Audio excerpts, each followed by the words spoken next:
No. And yeah, it's hard to get me to sit still. The ADHD athlete. I love it. Not really. I'm not going to pigeonhole you like that. I have bounced around a lot. I think it's more of I want to be good at everything. Ooh. Does that mean you're good at nothing then? Mm, there's been times where I recognize that I need to narrow in my focus, and then there's other times where I've broadened it. Sure. And I think that's what makes you really good overall is because having a broader base gives you perspective and uh, allows you to develop skills that otherwise you wouldn't. And then when you narrow back in, you're stronger than you were before. But yeah, Well, I have bounced around. well everybody, Carly Wopat, I'm not sure I'm going to edit out that first part because she's already talking about things that are helpful. So we're kind of like already in the middle of it, and Yeah. we're already uploading. So usually there's a whole more things that go on behind the scenes, but we're having our conversation beforehand, and it's kind of just going well. But today we have not the Jane of all trades, but someone who's really good at a number of things, not just one thing. And just going through her bio, once again, I was telling Lucas, I feel like a piece of shit again, having these guests on, but three-time All-American, first team, Stanford. So going to Stanford's pretty cool. You got to be smart to go there, and also athletic. And she did that. Played volleyball. Wanted to play for Team USA, not just Team USA, but also on the indoor, but also sand volleyball. Yes. Firefighter a couple different times and working on it again. She's from California. She's back in California. She's a firefighter there. Does the Go Ruck 48-hour event. Wins the whole thing. Does a DECA Strong, which is interesting because we're hosting a DECA event our first time in our gym here in June, and she's done one and Nice. has a world record in her time. High Rocks athlete, has done some runs, 5Ks, 10Ks, half marathons. Then she does a full marathon in Leadville, right? It's Colorado. So shout out to the Erie Bros who did the Leadville 100-mile race at altitude, 12, 13,000 feet. So she did a full marathon there. Shout out Kevin Gregory, episode 53, Bubbles. So he got me hooked. Bubbles. He got me hooked up with Carly and introduced us. And I woke up one day, checked my Instagram, and I had a DM from her. I'm like, wow, this is a person I'm actually looking to try to talk to. Episode 50, we had Shani, pro volleyball player from the United States, played for Peru. She says, "Hey, you need to get Carly on the show." I said, "Do you know her?" She goes, "Not really, but but get her on the show." I'm like, "Well, I'll just do that." And so here we are. We have Carly from California and athlete extraordinaire, not just endurance but strong as well. Welcome to the show. Thank you, Jim. It's an honor to be on. That was quite the intro. Well, there's so much, and there's things I left out and all, and but it's like, my goodness. The place I wanted to start was that 48-hour event with the Go Ruck. Hmm. And I also just saw you did a 4x4x48, and I know David Goggins does that for a charity where you run Yes. four miles every 4 hours for 48 hours. So did you do that one too? Yeah, that was with David Goggins. Yeah. It So, was a virtual event, so a group of friends and I got together and camped out at a house mm, and did the whole thing. And I think that was my first big running event. gotcha. Um, didn't really, I wouldn't know, I didn't really train for it now that I know how to actually train for long distance runs. So it's pretty crazy that I just went and did it. And that's completely different from the Go Ruck event, which lasted Yeah. 48 hours and you won the whole thing. And I was telling my wife this beforehand, and she goes, "Did she beat the dudes too?" I said, "I don't think so." It But was two different, two, there were 12 females and 12 males, and this was invite only. So they mm-hmm. selected professional athletes who they thought would do well in this arena.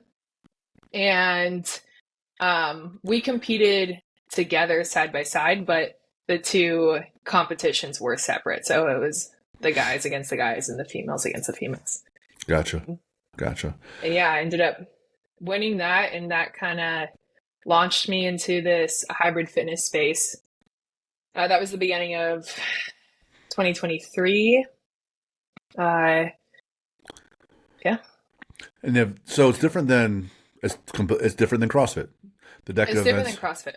the DECA events are Yeah. different, but there's similarities. Or there there's barbells involved and pushing sleds. But tell us, for those that don't know, the main difference between CrossFit and a hybrid athlete. Uh,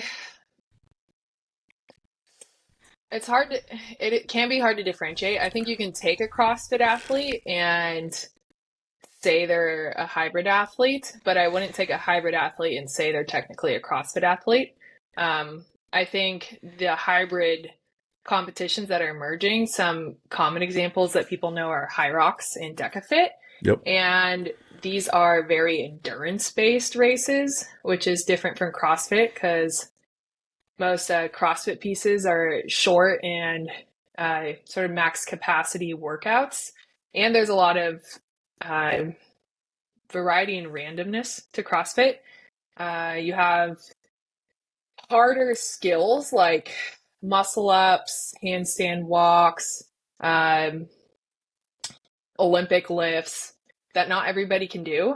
Mm-hmm. Whereas uh, High Rocks and DecaFit are very structured. It's the same race every single time.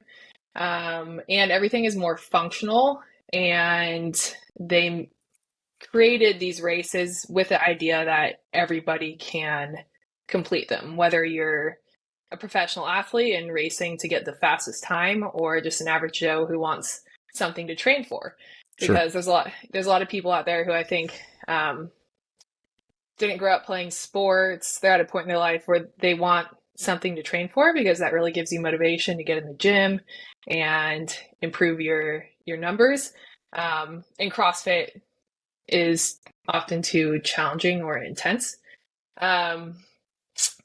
I actually, so I've ventured into High Rocks and into DECA, but my favorite hybrid events are these gritty multi-day events, like the Hypercon Games, Garuk, the Gark Games. Hypercon Games, Austin Alexander and Hunter McIntyre started it, so it's still relatively new. But the last one in 2024, I couldn't compete because I was in Fire Academy.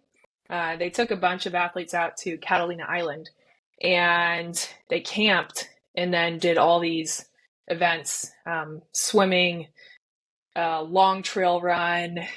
They had to start a fire with just like kindle and a stick.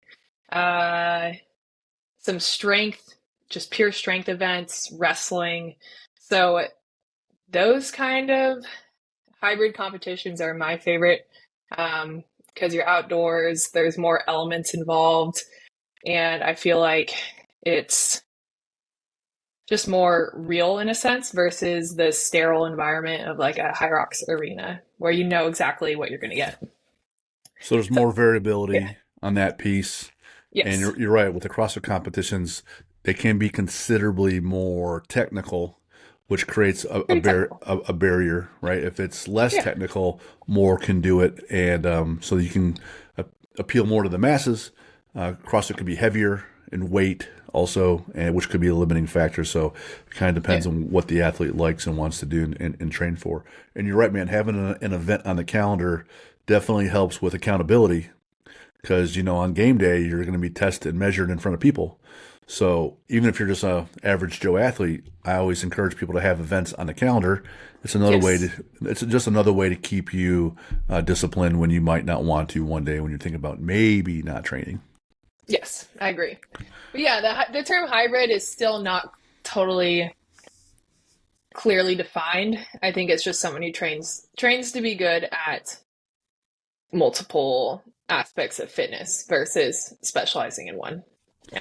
Well, I've been researching that, and I see some people they're like one guy's trying to deadlift 500 and also be able to run a 5 minute mile. Yep. Um, some people want to be able to run a marathon. And qualify for Boston, but still have those heavy numbers of 500 deadlift and the 500 squat. Which, if you see Yeah. Boston runners, they're not built that way, right? No. They're So lot leaner. So it's completely different. it's different. And you're definitely not going to be the fastest marathon runner, You're probably not going to be the strongest either, but being able to do both of those things is pretty ridiculous Ridiculous is at the the same word. time. Yes, yes, Yeah. yes. Very, very hard. Because I was a 500 squatter and I was heavy, heavy, Yeah. over 300 pounds, right? But the fastest half marathon I did was under 2 hours, and that was at 225 pounds. But still, it's only a half marathon, and it's still not a good time, like compared to everybody else. It's twice as long. So I'm Yeah. willing to bet you probably participate in Murph every year. I have done Murph a lot. Yes. It's about the extent of my cardio and conditioning. I do my Nice. one Murph a year, and then won't see another mile again for a while. Are you So a gym bro? You like to just go and Olympic lift? lift, Olympic Olympic lifting lift? stuff. Yeah, so there's not a whole lot of Nice. no lot. I was actually talking to our cross country coach today, and they're training for a marathon. Uh, they're training for a marathon. I'm training to, we're just talking about, you know, the differences in the sports, and it's a wild difference. Yes. Yeah. You like the swimming components? I do. It's funny because I'm built like a swimmer. Hmm. So when I go to the pool and do workouts, or even just walking around in the grocery store, I get asked a lot if I'm a swimmer. I just have these broad shoulders. Um, so I kind of wish I trained more for it when I was younger because I think I could, or just have the build to be really good at it. Hmm. But I was never super interested in swimming or water polo. I liked volleyball, basketball, track, just the land sports. But now, in the last 2 years, I've started to swim a bit more and been working on developing my swimming technique, and it's getting better. But it is brutal getting in the pool and doing some of those workouts. Hmm. Swimming is a whole different beast. Yeah. Yeah, for sure. And Uh, open water, oh my God. I went and swam in the ocean with some lifeguards this past summer, and I thought I was drowning the whole time because you're just, I don't know, taking seawater into the face and trying to breathe at the same time. The current is dragging you. It's gnarly. well, if you're up for an event, I have one in August. What is it? So I can't remember the episode number, but we had the Cathys on, two Cathys, and they both swam it. I was out there supporting it. A number of our guests were our Navy SEALs, and there are a number of SEAL swimming events around the country on the coasts throughout the year that raise money for naval special warfare and the SEAL community. And so the New York City SEAL Swim Yeah. that Bill Brown runs is August 16th. I just got the date yesterday. And what you do is you start in New Jersey, you run a mile, and there's a bunch of pomp and circumstance and a lot of fun stuff in the beginning. And then from there, you swim to the Statue of Liberty. And there's a spot where you stop there and you do 100 push-ups and 22 pull-ups. And then from there, you swim to Ellis Island. Same deal. And then you swim to Manhattan. And then from there, you run a mile to the World Trade Center. And then the whole thing kind of ends there with more speeches and stuff. So you do Huh. about 3.5 miles swimming across the Hudson over to Manhattan with push-ups and pull-ups along the way. Last year, I went out there to help support it. They raised like 700,000. Was outstanding, right? And so Bill's, asked me to do it this year, and I said I would. And I have no background in swimming, and so been working on that since last June, and for 2025, and turned 50, and so that's on the calendar. So, anyways, Nice. the Cathys did it. It's like 400 people did it. There was maybe, I don't know, 25 females. You get to wear And, fins though, right? yeah, you have to wear fins, except the one Kathy that's 62 years old and leading the pack and doing all the pull-ups, swam it without fins Oh my God. and was beating ass on everybody. She competes internationally in triathlons, Okay. but her father was an Olympic swimmer, and she's been an endurance athlete her whole life. And 62 years old, I'm there with a bunch of dudes keeping pace, and she had no fins on. And I was like, "Oh That's my!" insane. Yeah, right, Yeah. right. And I'm like, "Okay, well, we'll make that happen." Yeah. No, I actually got invited to do that swim a year ago. I have a friend who's a SEAL, and he now runs this sleep program. His name is Rob Sweetman, and he was trying to get me to come out and do it, but I couldn't Nice. because of some conflicts. This year might be tough because I'm still on probation for my new fire position, and I get that wraps up October 13th. But until then, I can't change my shift schedules around yet, and I also just have to be careful not to get hurt. So Gotcha. I'll look into it. If it falls perfectly on one of my off days, I might be able to swing it. But It'd be neat. next year for sure. Cool. Yeah. All right. So, given your background and all the things that you're involved in, any place you want to start first? Because if not, I'm going to ask you right away about splitting your chin open. Yeah, let's start with high school volleyball. All right. So, CIF championship, is that California? Right? Yes. Yeah. And split your chin open right before the championship match. Yeah. So my high school team was very talented, which was awesome. We had a lot of girls in my grade. It was our senior year, who, yeah, we're really talented. So we went on to CIF championships, and we had this ritual of doing a little dance warm up just to get all hyped up. And I thought it would be a great idea to do the worm on cement.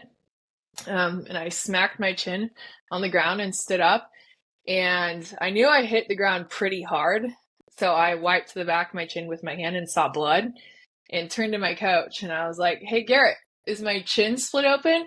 And when I tilted my head back, the whole thing just opened up. Oh, shit. And I remember the look on his face. He was just like, literally five minutes before the start of the match.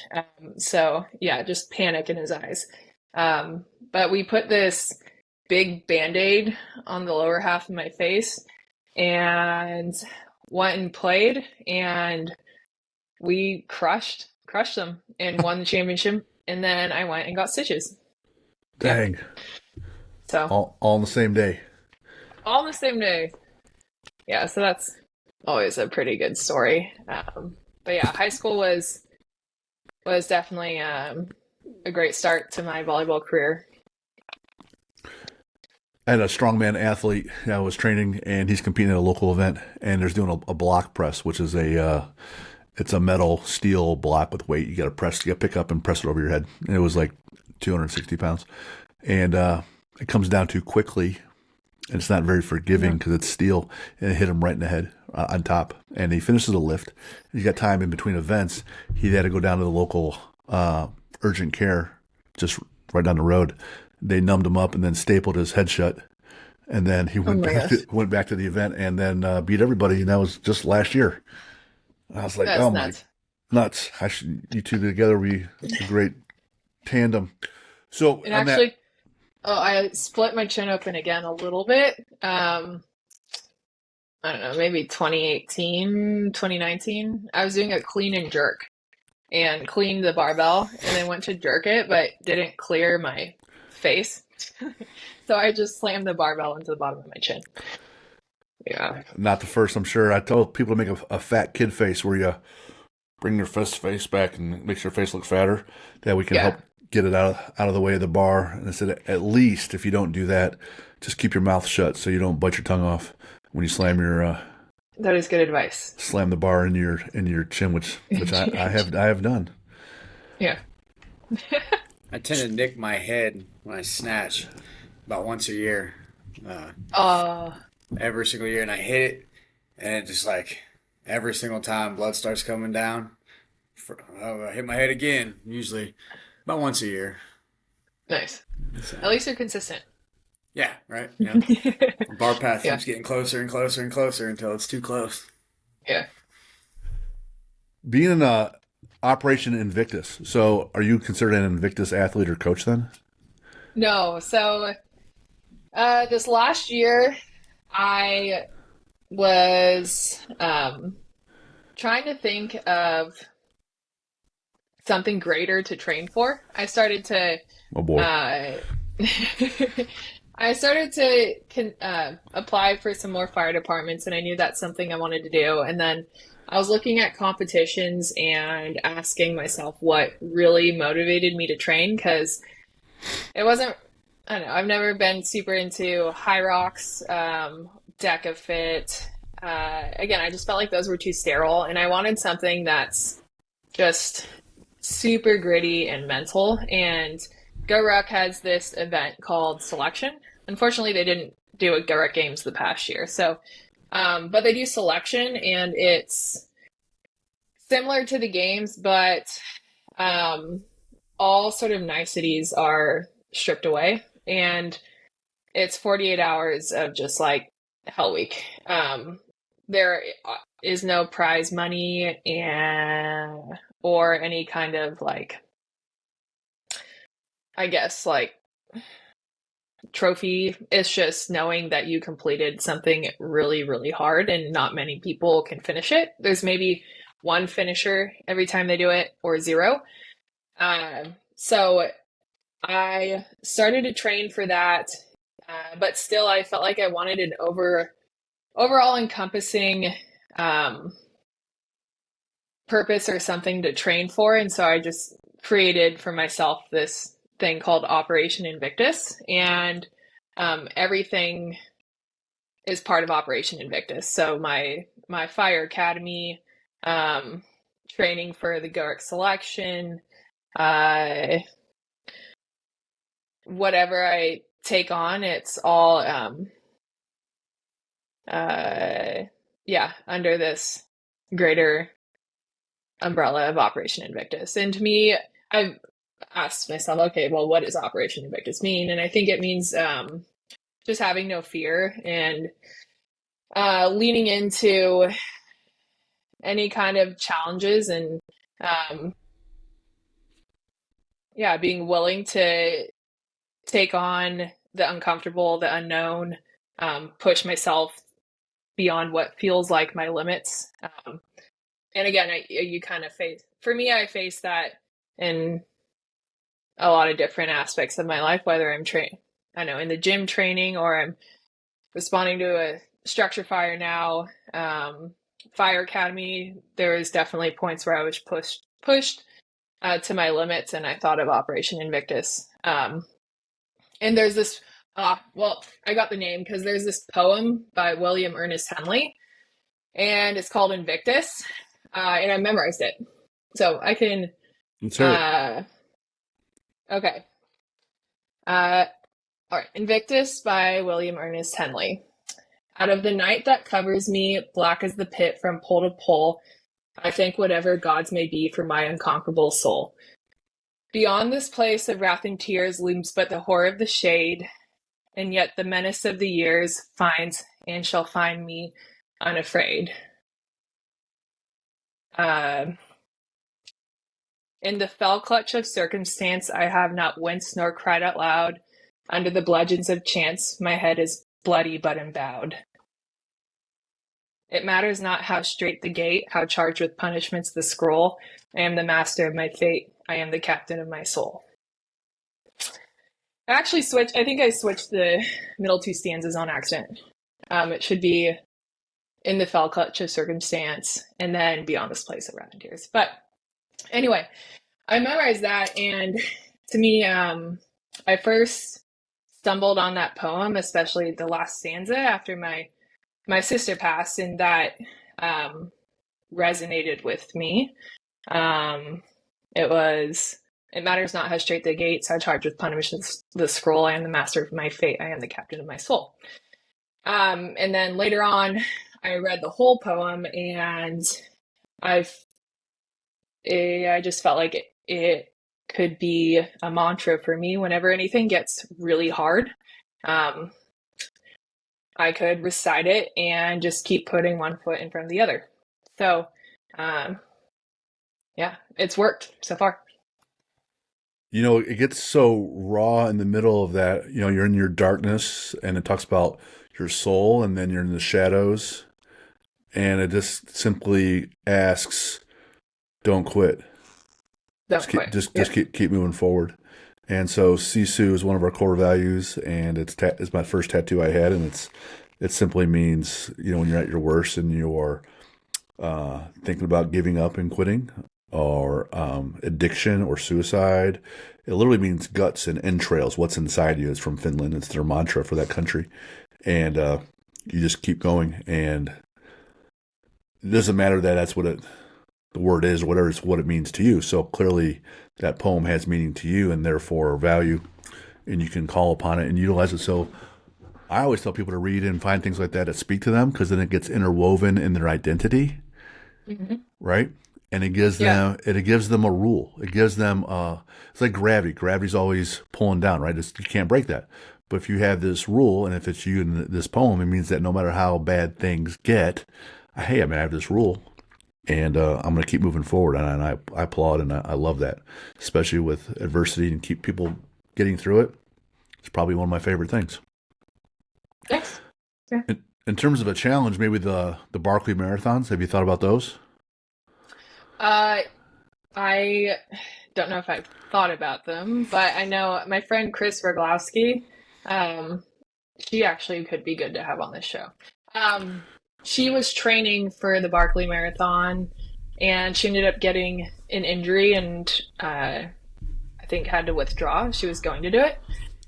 So you know what it is. So I know a little bit about it. It's like the most insane, like rugged, uncharted marathon people can run, and then to get into, you have to like pick up pages of a book as you're going. Yep. Yeah, and they wake you up. You sleep in a tent, and then they don't tell you when the race is going to start, and you get woken up by like an air horn at some early time in the morning, and then you have, I think, I don't know, however many minutes to get to the start line. So it sounds pretty crazy. And there's a woman who completed it for the first time this past year. So I think you run it 3 times, and each time you have to go in a different direction. So you go clockwise one time in a circle through the terrain that's not well marked. So you need some land navigation skills. And you're right, you have to pick up a book and a page. It's listed there. And then the next time, the next loop is in the opposite direction. And then I think the third loop is either, and there's time restrictions. You got to make each loop by a certain time. Yep. You can feed and drink whatever when you rest. You can sleep, right? But there's only so much time. And it's in the woods. It's not like it's on a path in the woods. It's just in the woods. There's a prison nearby. There's water you have to traverse. It's nothing but pain, right? And but you mentioned also that the adversity, and you're in this adversity. And there's 2 areas I want to go. First, I want to talk about the adversity, but also I want to get back to being a firefighter and an athlete at the same time, because essentially you kind of have to pick a little bit, right? If you're a firefighter, you can't just call off shift, 6, 12 months of the year, because you're not really a firefighter anymore, right? You're on sabbatical, or you're retired.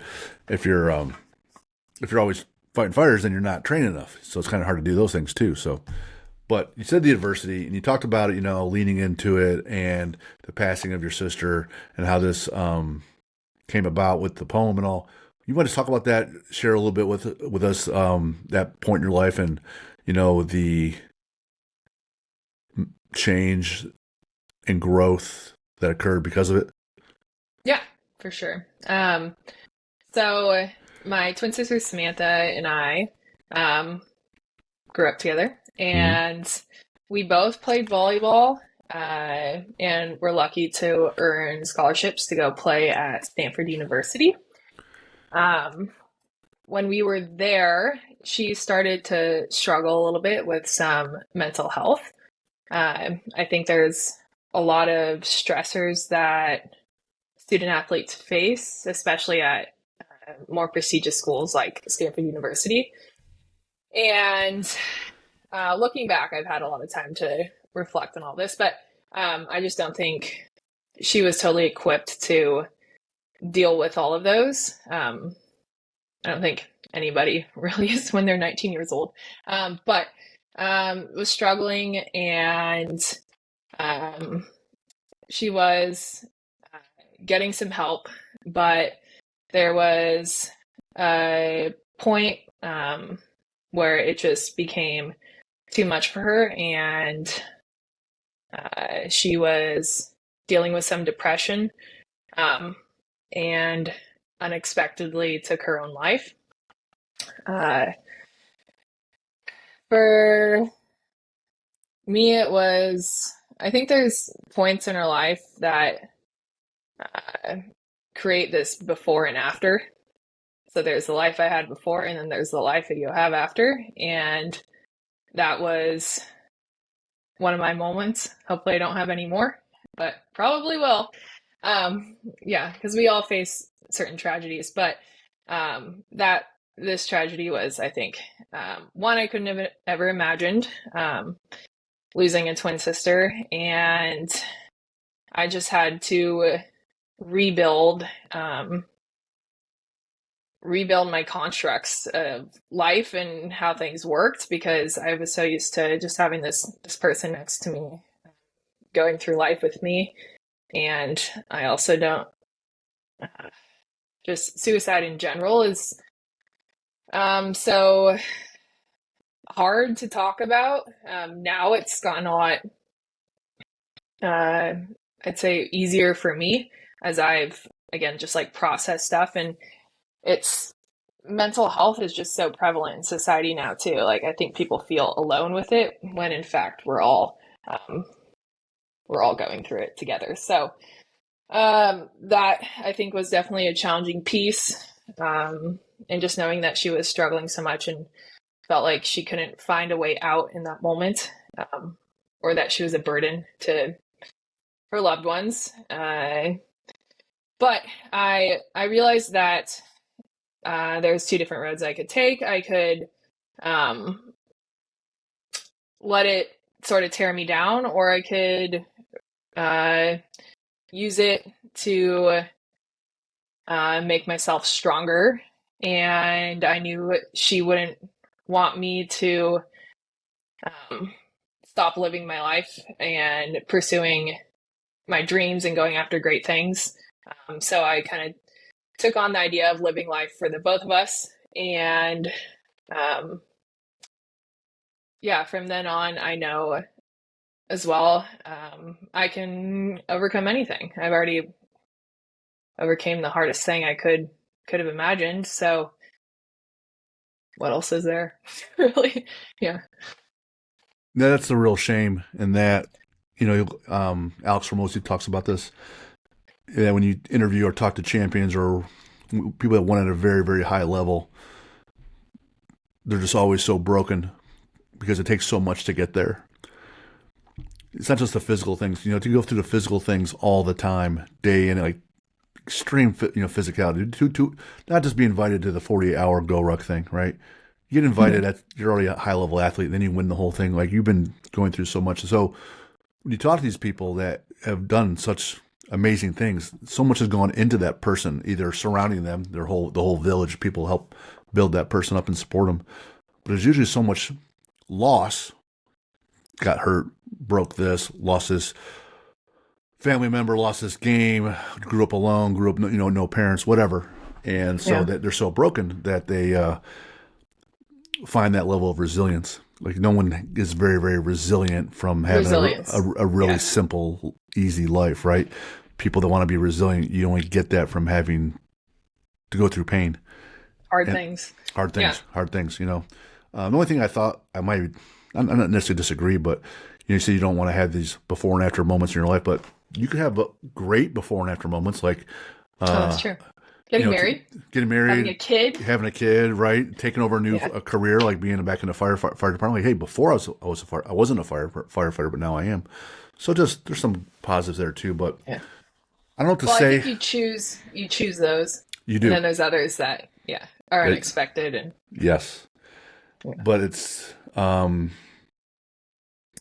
E plus R equals O, right? Event plus reaction equals outcome. Event does not equal outcome. It's the reaction. So it's hard I can't relate because I haven't lost a sibling. I haven't lost someone that, to suicide like that. I'm sorry. I'm sorry that happened. And I'm sorry that, I don't want to say I'm sorry you had to get so broken to be this resilient, because it helps make you who you are. It's just too bad that you had to go, that pain had to be there. But you turned it around and utilized it as best you could, and I'm sure you still have to. And it's the same with other people in your family. Um, it's just Thank hard. you. Yeah. It's just hard, but at least you keep going, right? And that's the whole point behind the poem too. Um, so if you had to pick, because you're a really resilient, hardworking, competitive person, just be a firefighter the rest of your life and compete there, or compete in athletically. Yeah, Which one speaks to your identity more?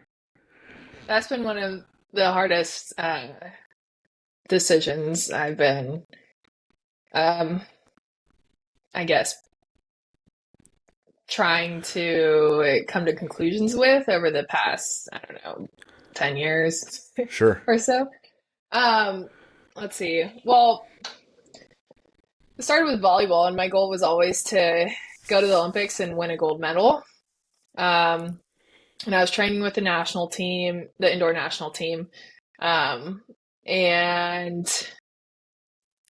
while I was still training there, I was just thinking about what else is there for me, say after a volleyball career. I just didn't feel um, entirely fulfilled only playing volleyball.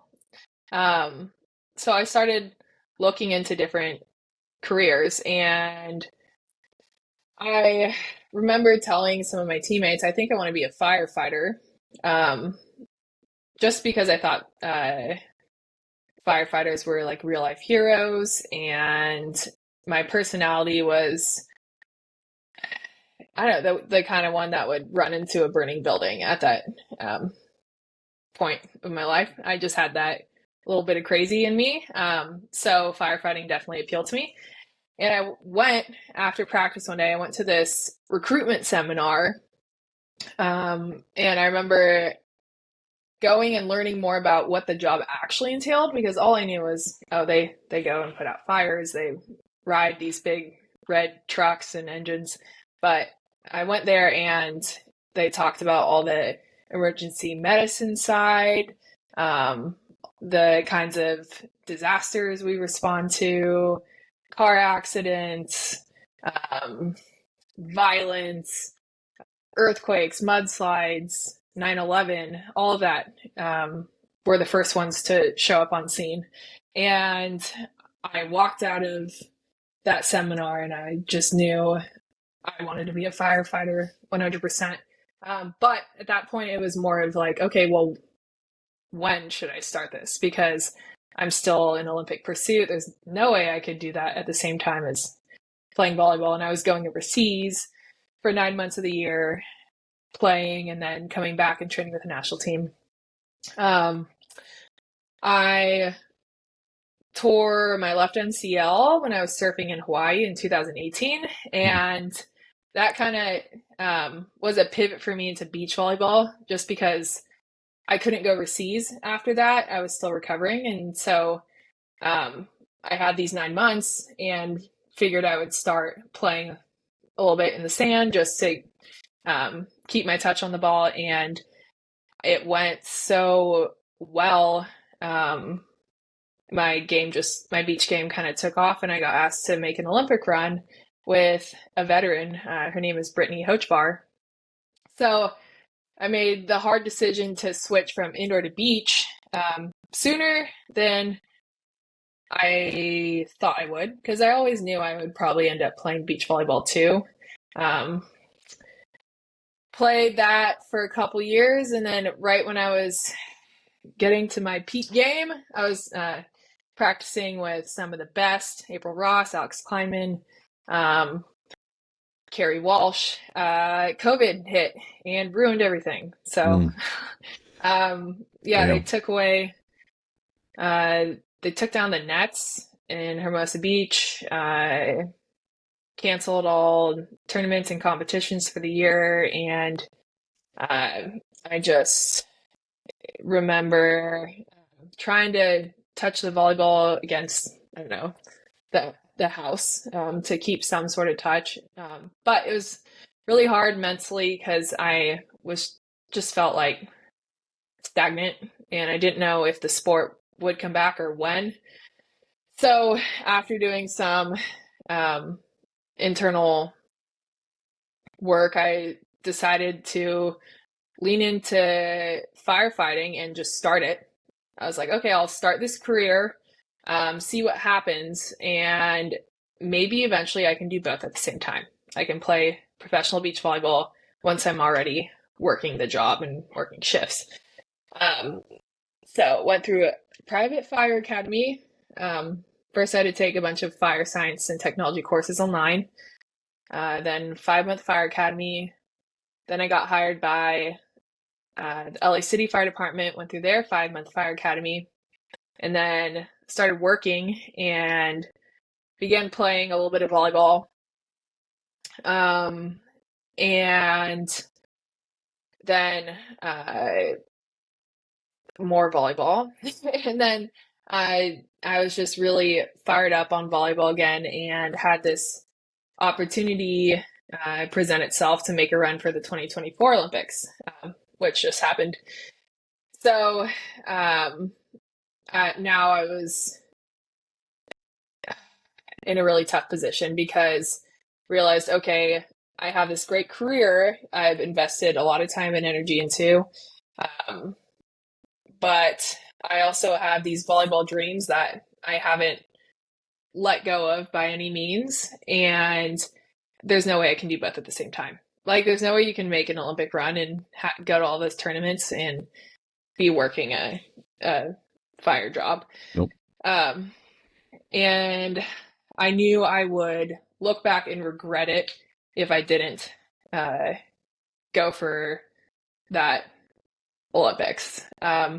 So I had to let go of the job and just trust that, hey, you know what, I can come back. It's not like I'm totally throwing away everything I put into it, because I was very passionate about it, and I did really well.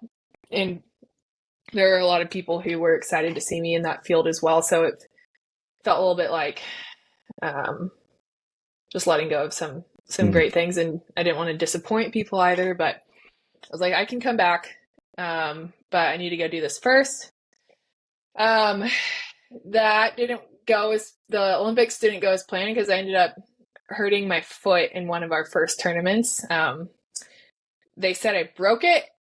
I don't think I did, because I went and saw some more specialists, and there were bone fragments, but they couldn't find the broken bone. So I don't know where the bone fragments came from. Anyway, my foot hurt really bad for about a year, and now the Olympics were off the table. And the next thing, I was pretty devastated. I had let go of this fire career for the Olympics, and then now that was gone too, and I was just like, oh my God, what am I going to do next? So just like angry and feeling kind of like desperate. And I had the Go Rec Games in about a month, which at that point was a maybe for me. But I was like, you know what?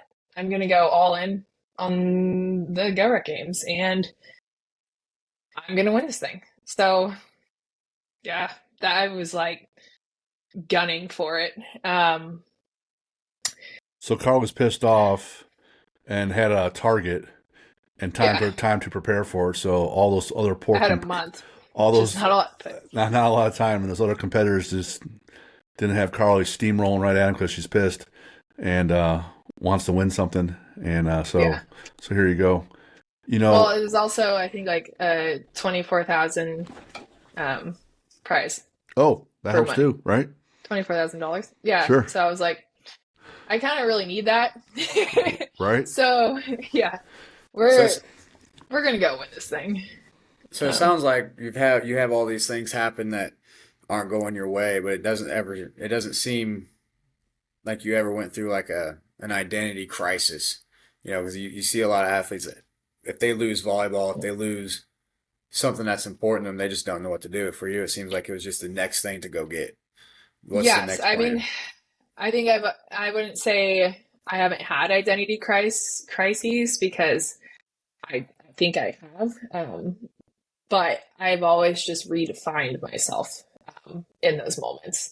And so, yeah, now volleyball's off the table. Okay, we're going to go do the Garrett Games, which is, I don't know, hybrid fitness.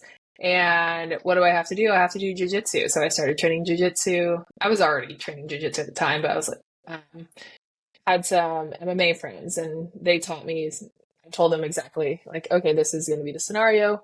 I need to learn specific takedowns. If they come at me and grab my neck, what should I do? And then my foot was still hurt though. So there's some things I couldn't do. I couldn't really run a whole lot. I just strength trained and did cardio on the bike. And then when the Garrett Games came, I put this like tight ankle brace on and took ibuprofen and went and competed. Nice. Yeah. But then I had to heal. I did have to like fully heal it afterwards. But yeah, I won that. And when that wrapped up, I was talking to one of the other competitors and his coach was standing right there. His name is Ryan Geiger. And started talking to him about training more seriously for hybrid fitness stuff. Because I also told myself before the Garrett Games, I made this little, I like to make little bets with myself, but I was like, okay, if you win this, you have to train seriously for hybrid fitness and kind of let go of volleyball. Because I've always known like you can't do everything really well at the same time. One thing has to be your main priority, and then everything else can just be like backup. So up to then, volleyball was the main thing I was training for, and then I would go do CrossFit classes and stuff on the side for fun. But I made, after the Garrett Games, I made that switch to hybrid fitness being my main priority for training. And yeah, that's when some pretty cool competitions came my way and set that DECA strong world record, won the HybridCon games, started doing some high rocks races and more. Yeah. I had a question about when you were playing volleyball. Yeah. When we had Shani on, one of the things she said that she was obviously a good volleyball player to advance to that level. But the way she couched it, because she knew some of the girls that were playing in the 24 Olympics, and she goes, I knew a lot of these girls, and they weren't the best 4, 5, 6 years ago. She goes, there's a lot of toxicity in the sport, and a lot of times you're just outlasting other folks. So 100%. These other girls will quit or something like that. So can you Yeah. talk about those two components? I think those are really accurate comments by Shani. And beach volleyball is just a brutal sport to play because there isn't any financial support. So you're like, first of all, scraping by. Like you're definitely not making a living, and you're playing the sport because you love it. And yeah, it's just hard financially. And then the structure keeps changing. So the AVP has gone through like various hands, and they're changing the format every year. And then you have that question like, okay, is it going to happen this year? Which sucks as a professional athlete because you're investing all this time and energy into a sport, and then you have no idea if you're even going to be able to compete or get anything in return. So yeah, it becomes like who can last the longest. Because in the end, or who also has resources. Like if you have parents who are willing to pay for everything, honestly, a lot of those girls end up like playing longer than others because mom and dad will support them financially, or sponsors. It's just hard to get sponsors as well. So yeah, the Olympics rolls around, and yes, a lot of those teams have worked really hard, and they are some of the best players in the nation. But I wouldn't say you do see teams or players go to the Olympics who are not the best. And like the beach volleyball players and community know that. It's just how the cards fall. And then, yeah, they outlasted others. They had more resources. And then to qualify, you have to go and play in all these tournaments and win points. So it's also who can go and play in as many of those tournaments and win those points. One of the things we talk about is building the athlete mentally and physically. And the one component I get a lot of head turns where people don't really believe me. I say that teammates is a huge part of you being an elite level athlete, whether it's those people pushing you, but you just listed a whole bunch of teammates that don't play. Parents, sponsors, other jobs, other resources. And if you don't have those outside teammates and you haven't cultivated those relationships, and some sports at the highest level, you just fade away. And it doesn't matter that you're 6'4" and you got a 36-inch vertical and you can, smash the ball, blah, blah, blah. That if you don't have these other components, it's a limiting factor. And you say, yeah, well, sometimes the best girls didn't play. What about, Shani also said that she had a year off because she tore an ACL and she used that year to get a lot stronger. She started doing a lot more squatting, box squatting, just really strengthened her body so that when she came back to the court, her vertical was higher, she landed and could absorb force so much easier. Talk about strength training and playing, in not necessarily an endurance sport, but one there's a lot of power and explosion and impact. And without the strength training, where you would be as an athlete or how it's helped you.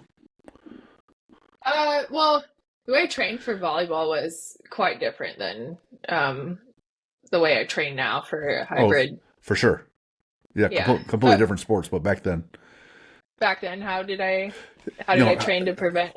How do you incorporate strength training to maximize you as a volleyball player? Oh, okay. I started. Well, I think the peak of my strength training for volleyball was when I started working with P3. They train professional basketball players, football, soccer, and they have one facility here in Santa Barbara. So I went in and it's pretty amazing what they do. They put on these electrodes and they analyze your body mechanics, and a lot of sport is force production. Yes. So how you land or how you jump and then how you land and absorb force, rotational force. So any kind of overhead sport like volleyball or baseball, a lot of that is just generated through thoracic rotation and being able to build velocity for your body like that. True. Jumping is also just like how much force can you generate off the ground? Can you land safely? So working with them, I did a lot of like single leg unilateral strength, like rear foot elevated deadlifts. We did do some squats and snatches, but for example, squats, I would only squat, it was only quarter squats. And then we used chains, and the focus was on moving concentrically as fast as I could. So basically like out of the squat as fast as I could, and then sinking back down at a normal or slower pace. Yep. And then snatches were only from above the knee, and it was lightweight. And again, moving the bar as fast as you can is the goal. So I would, we use a lot of bands. What's the machine called?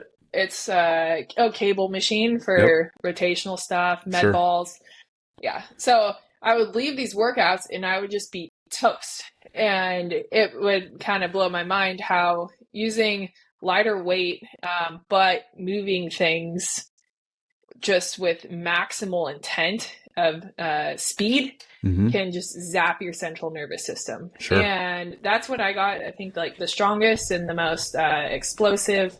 You also want like plyometrics and agility in there, but they would get mad at us if we would go out and do any kind of like long, slow run Right. or bike ride for an hour because you're using different energy pathways. Yep. And yeah, and also you, as a pro athlete, and I've learned this more and more over the years, when you rest, you rest. Like you should be doing nothing. And I think a lot of athletes struggle with doing that. That's also why I think being a pro athlete is a full-time job because you're either training or you're playing a sport, and then you almost have to be lazy in your off time, like play video games, read books, sleep, because you need not only physical downtime, but mentally you should be just like off as well. Yeah. Um, If you're yeah. if you're competing day one or day two at the Olympics, a lot of times Mhm. those athletes skip that parade into the arena and around the track. Yeah. They're on their feet in line for hours, Oh no. and they're like, Yeah. yeah, there's no way. So I wouldn't want to do that. they'll skip the whole walk in and wave to everybody wearing the outfits Yeah. because maybe they're competing the next. Now, if you got 2 or 3 days off, then they say, okay, fine, well, your sport doesn't start yet. Yeah. But yeah, it really is a thing, and a lot of people think their nervous system is only wrecked moving a very heavy load. Well, Mm-mm. it's going as hard as you can, whether the load is heavy or 70% or 50%. You're still going as hard as you can, right, to Yep. maximize that force production, which then wrecks your nervous system. So it doesn't matter, Yeah. right? And, Yeah. uh, and if you're holding the weight, it's even worse because then you're using your nervous system all the way out through your extremities. So you're holding the weight in your hands. I mean, so that's even worse. So when you're trying to sit still, because you're kind of a go, go, go kind of person, Hmm. like you got to like chain yourself to the bed because you make these bets with yourself, or how's that work? Or are you sitting around playing Super Mario Brothers, 5, 6 hours? Like, so I can't really, no, how do you do that? I can't really play. I'm not a video game person. And again, like it's taken me a while to like fully understand and embrace this concept of recovery. Sure. But I like to read books or I do like watching movies. Um,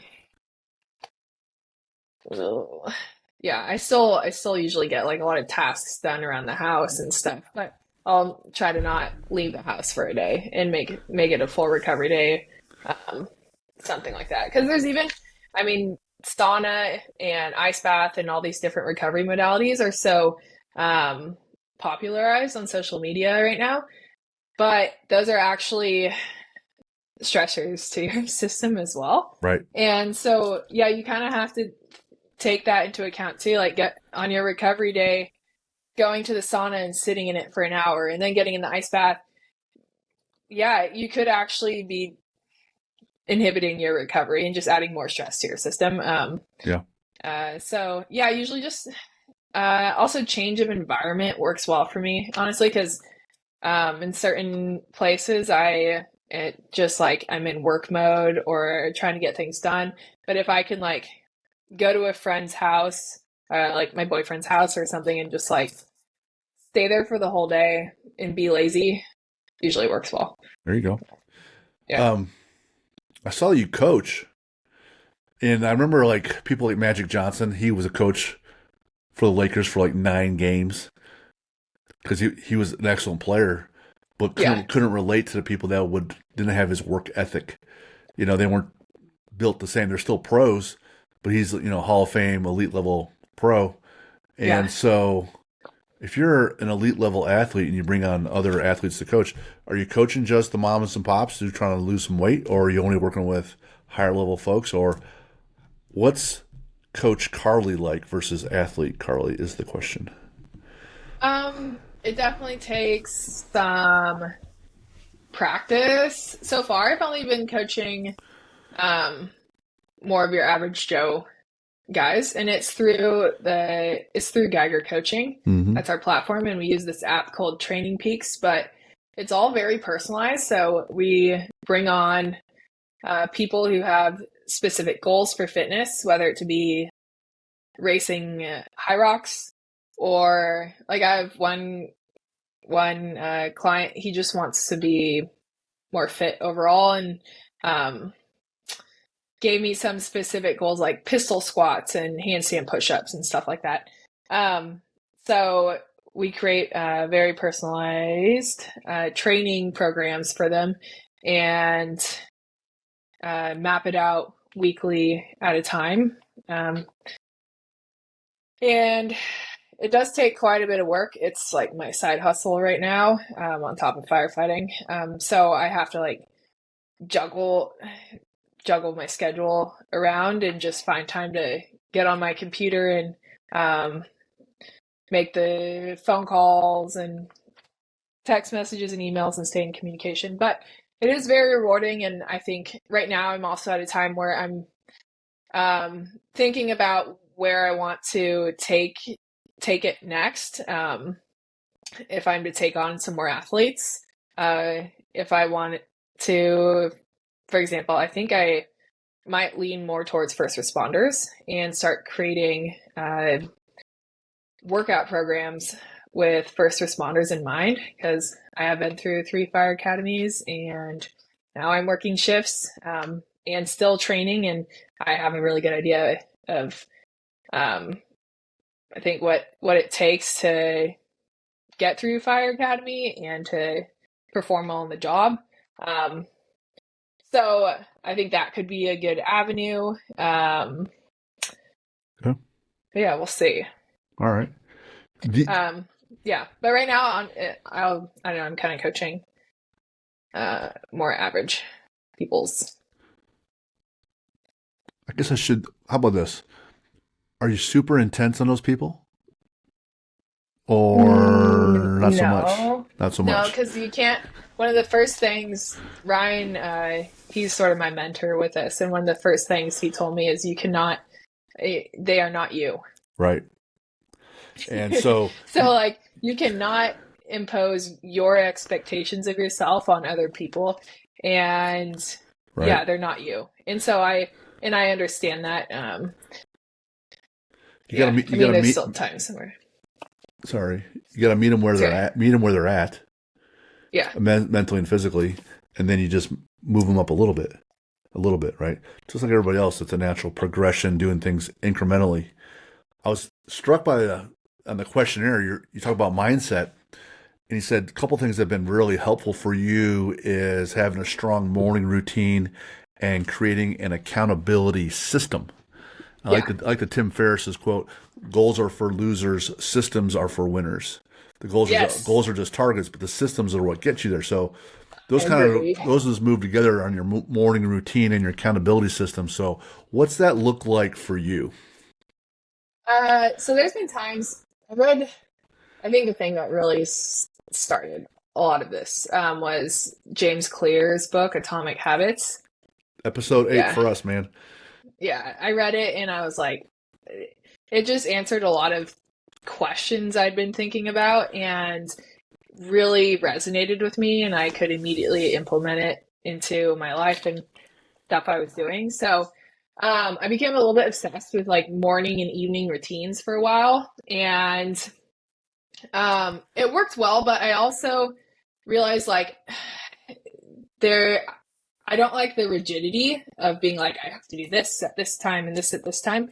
And there is something about flowing a little bit through your day. So now I would say there's like a rough morning routine I have, but I've learned to recognize like each day is going to look a little bit different, and creativity works best also when you're just kind of like in this flow state. So in general, I'm also working shifts, so I'm like, some days I'm incredibly sleep deprived and other days I'm not, so it's a little chaotic. But wake up, I like coffee, so drink coffee. It's pretty much the first thing I do. I get up and I start making coffee, make my bed. I am big on that. And then I start thinking, I write down on a notepad all the things I want to accomplish or like tasks I want to do that day, just like I start thinking about all of them and I write them all down. Um, I'll go for a walk around the block first thing, and I'll usually carry my coffee with me, and I'll just do like, for some reason, my brain works better when I'm moving. So I'll continue like thinking about anything I have to do for the day. And I start time blocking. So the list that I have is usually way longer than what I can actually accomplish in a day. And so I start to time block and be like, okay, I need to go to the gym by 9 a.m. I'll be there till 11. And then from this time to this time, I'm going to the city hall. I'm turning in these forms. Then I'm going to lunch with this friend. Then I'm going to hot yoga class from this time to this time. And then I'm reading and journaling in the evening. And the time block, and then I'll try to set usually one or two like main tasks that have to be accomplished. Because again, like I usually try to do more than is possible in a day. So I've learned that like, okay, simplicity is usually best. Just have like one or two main tasks, and then everything else kind of fills in, because I know I'm going to go to the gym. I know I'm going to train in some aspect, because that's just a daily habit for me. There's other things that like are automatic. I don't really have to think about.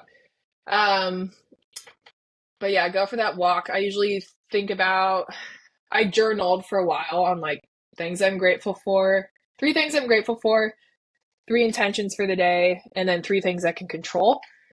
Now I've started doing that on my walk. I'll just vocalize it out loud to myself. And that works just as well, I think, than sitting and writing. And then once I get back to the house, I just start going. I do think I am a big journaler or writer. There's been times where I've done it a lot in the morning, and now I tend to do it more in the evening, and I like to call it day debriefing. So I'll mentally just like go through my whole day and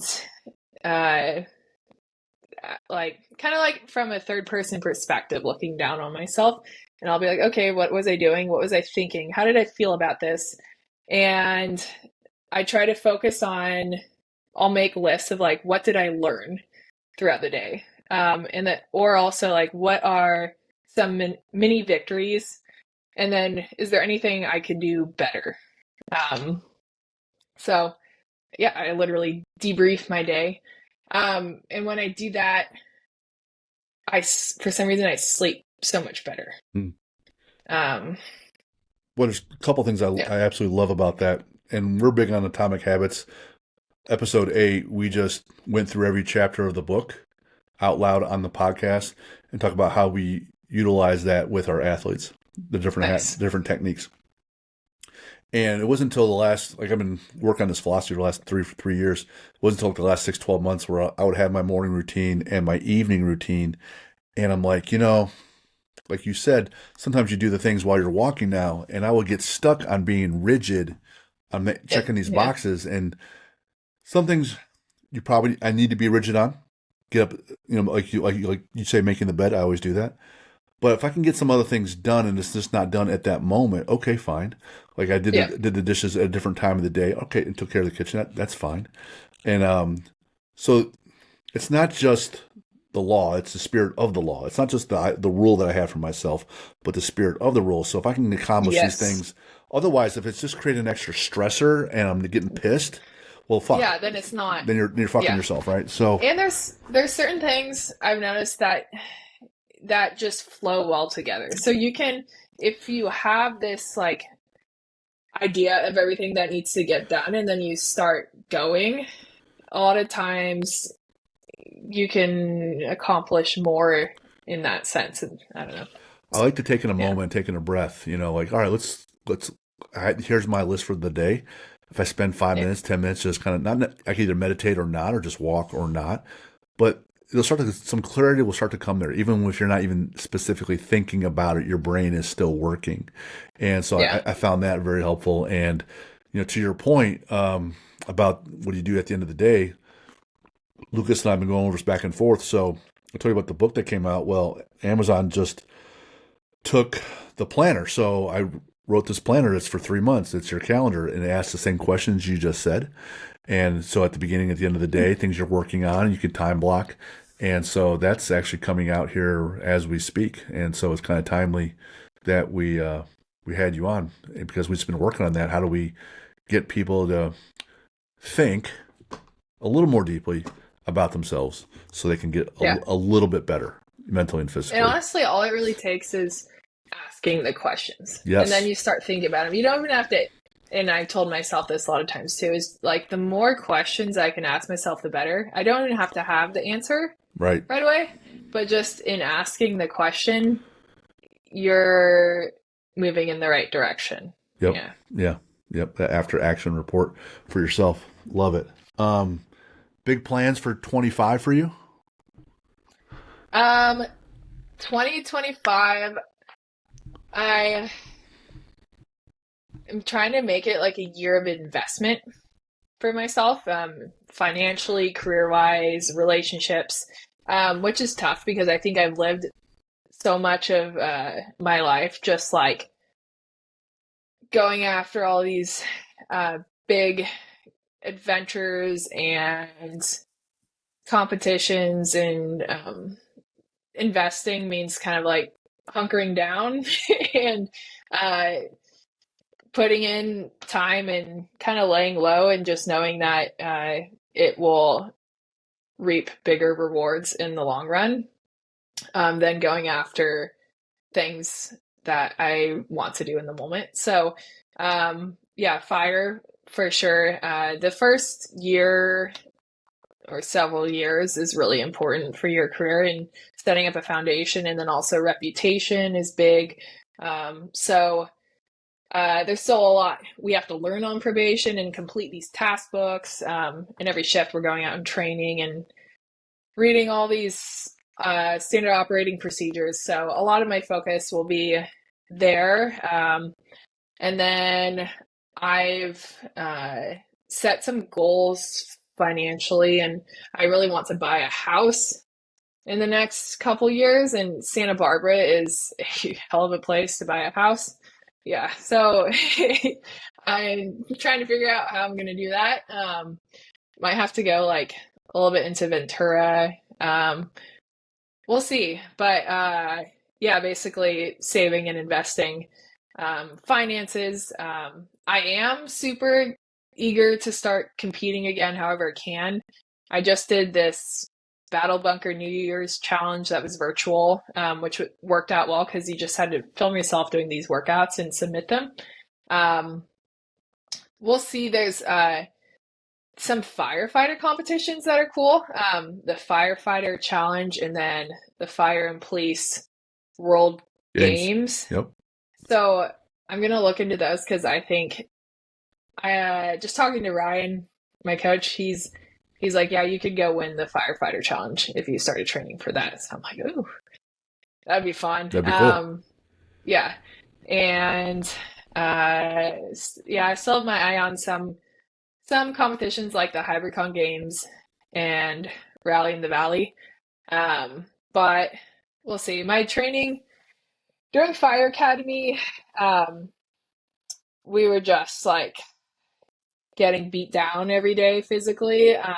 So my training, I had to kind of let go of it for those months, and I still honestly came out like super fit because we're just doing workouts and turnouts and all kinds of crazy stuff all day. But now I've been getting back into a rhythm of structured training, and my strength is coming back pretty quickly, like you saw with the power cleans. It's just kind of been a little bit of a learning curve figuring out how to train while working shifts.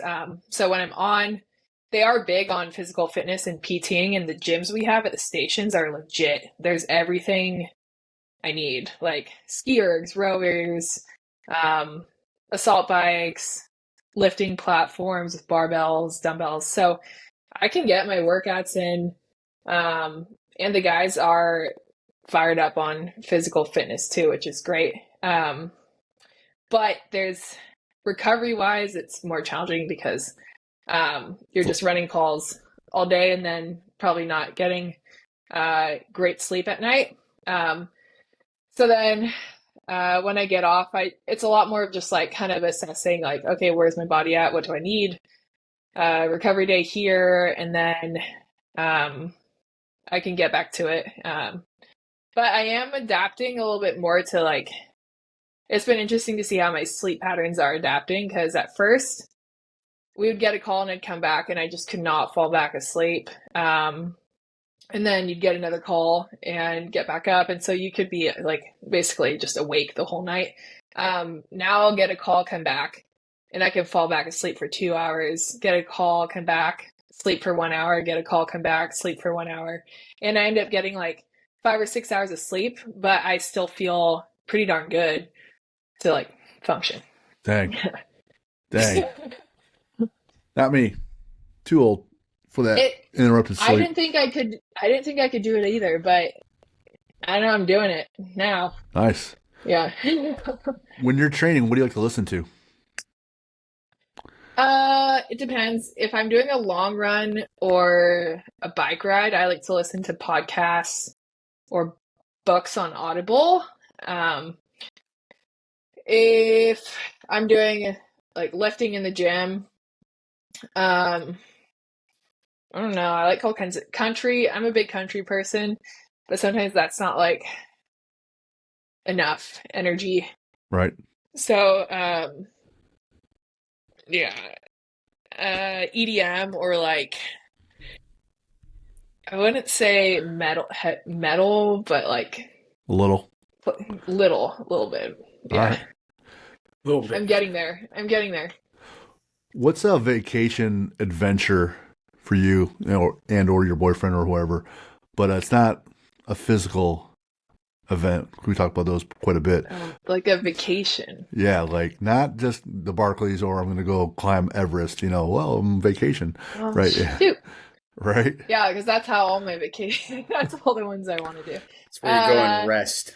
Right. Go and rest. Probably somewhere, well, I've been really wanting to go to Iceland. I don't know if I would rest there though. I'd probably want to like hike and fish and like be out and about. Pick up the Husafell stone. Yeah, somewhere tropical. Tropical is easy to be a little bit lazier on vacation because you can just hang out at the beach. It's warm and sunny. So like Hawaii or. It's all right. So scuba dive for 2 miles down. Yeah, go deep sea diving. Right. Yeah. How about Iceland or Hawaii? Perfect. How about a sports movie? You have a favorite or two? Sports movie. Not really. I mean, favorite movie might be Interstellar. Anything by Christopher Nolan, Yes. I really like. Yeah. Yeah. But sports movie, He can get in your I head. don't know. Does Gladiator count as a sports movie? Are they athletes? Yeah, for sure. The first or second? I like the first one. I just saw the second one and I was like, yeah, it wasn't that It's not good. very good. No.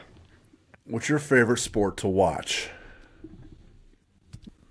Volleyball, but it's hard for me to watch too because I want to be playing the whole time. So I'll start watching and then I'll be like, oh, I can do that better. Or, I want to go play now.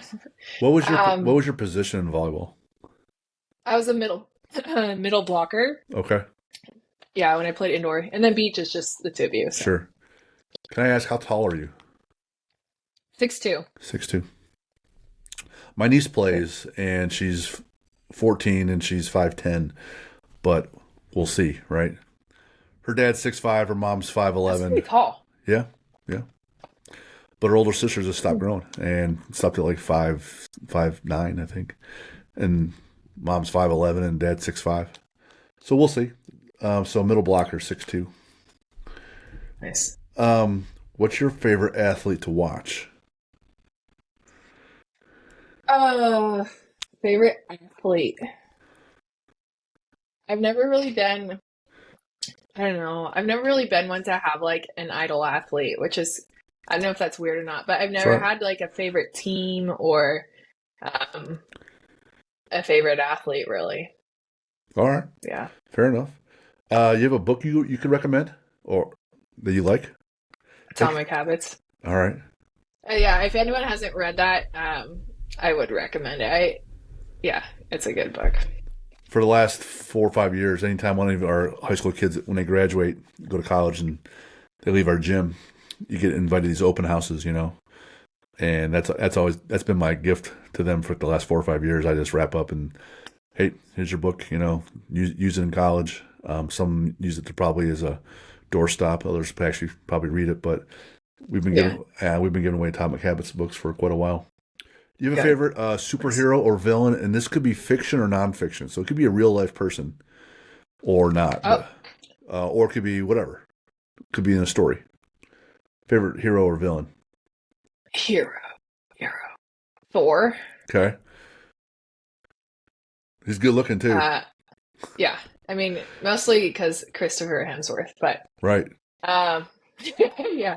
Yeah, and And then also I just like Vikings. Because I like to think I'm a Viking. like it. Villain. I can't think of any kind of villains. What are some good villains? The Joker. Most popular. Ooh. Joker is definitely most popular. I like Hannibal Lecter from Silence of the Lambs. Oh, that's a Like good one. It's probably my favorite because I he's like Palpatine off of Star Wars. yeah.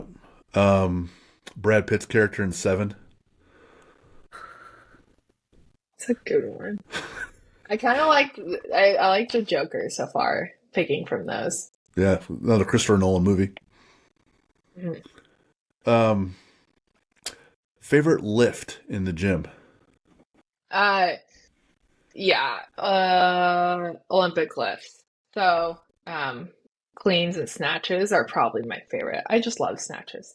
I also have really good shoulder mobility, I think, from all the volleyball mobility I did. Sure. So it's really fun to do anything overhead. Because yeah, I'm good at it. I have a favorite quote question. I don't know if you have a different one than the poem, but what was the title of the poem again? Invictus. Invictus. Do you have a different favorite quote, or is that poem going to be it? Um, Which is totally cool. yeah, we'll go with the poem. Let's go on. I don't know. I read quotes or mantras and they usually stick with me, but um, that one I think is, yeah, I remember my watching. favorite. I remember graduating college a while back, '97, and I'm watching military movie. It's GI Jane.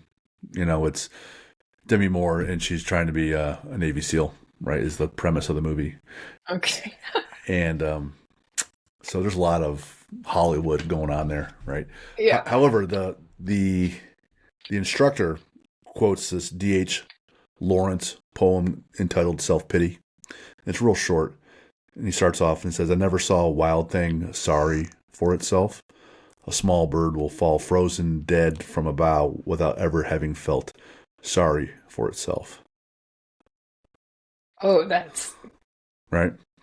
that's good. And so I have that written down, and whether you like the movie or not, the poem is still true about self-pity. Like, you sit there and feel sorry for yourself. Things freezing to death, literally. And it still keeps on, Yeah, it still just keeps on going. All the way to the end. It's like, well, then now it's the end. But there's no feeling sorry for yourself. You just keep going. that's a good one. Have you heard of the book Green Lights by Matthew McConaughey? Yeah, I've heard like a lot of great things about it. Um, I haven't read it or listened to it, so I don't know. I know I think he talks about his dad a little bit there, but about how I couldn't speak intelligently on the book itself at all. Yeah. I'm just mentioning it because there's a lot of good quotes in there. Mm, If you're looking for some little gems. Yeah. I wrote down quite a few of them. awesome. But yeah. check out the book, the Edge by The Edge. Howard Ferguson. He was a wrestling coach for St. Edward High School in Cleveland, which is pains me to say because it's my high school's rival. However, they won so many state titles; they're just phenomenal. The point of the book, though, is that he takes each chapter of the book and it talks about different things. It might be integrity, discipline, motivation, whatever. And he has compiled quotes from college and pro athletes and coaches for centuries, whether it's Sun Tzu or Caesar or whatever, or Napoleon, but also athletes like Dick Butkus and Michael Jordan. And he just has one quote after another, or story, or poem, and it's in all those chapters. So if you want to look up quotes about discipline, you'll see Don Shula with the 72 Dolphins, whatever. But the whole chapter, the quotes all pertain to that topic. And so the book isn't very popular. You got to find it on Amazon. It's a hardback book, but I got two of them, and they're it's like $75 for the book because it's not, they don't print that many. However, the whole book is nothing but quotes from athletes and coaches on how to be better in the different topics. So my dad, that's cool. My dad got that from me, and I've always liked it, and I use it to this day. So nice. I'll check it out. Cool. Otherwise, man, Carly, had a great time with you today. Learned a lot of things. Not really any different than I did going in that you seem like a really driven person. And now after having talked with you, you definitely seem like a really driven person. And you're just out there making yourself better and a better place to be around and coaching folks. And if anything, you're, like you said, you're living your life to the fullest for you and your sister, Sam. And having just, I only know you for about an hour and a half, but it sure looks like you're doing all those things. So great job. And it's great having you on the show today. Thank you, Jim. It was a pleasure being on, and yeah, I've enjoyed it quite a bit. Awesome. Shout out to our friends with Jocko Fuel, right? Keeping us Jocko Fuel. Big fans. Nice. Talked about the books out, and the planner. Amazon's going to approve it any day now, so be on the lookout for that. If you want to get a hold of us, it's info@athlete-builder.com. And Carly, if people want to get a hold of you, where can they find you? I'd say I'm most active on my Instagram. Just Carly Wopat on Instagram. Yeah. All right. Yeah. Well, go out and crush 2025. And if I see you August 16th in New York City swimming, I'll probably need some help, but I'll look for you. And until we talk again, man, thanks so much. Have a good one. Thank you. All right. See you guys.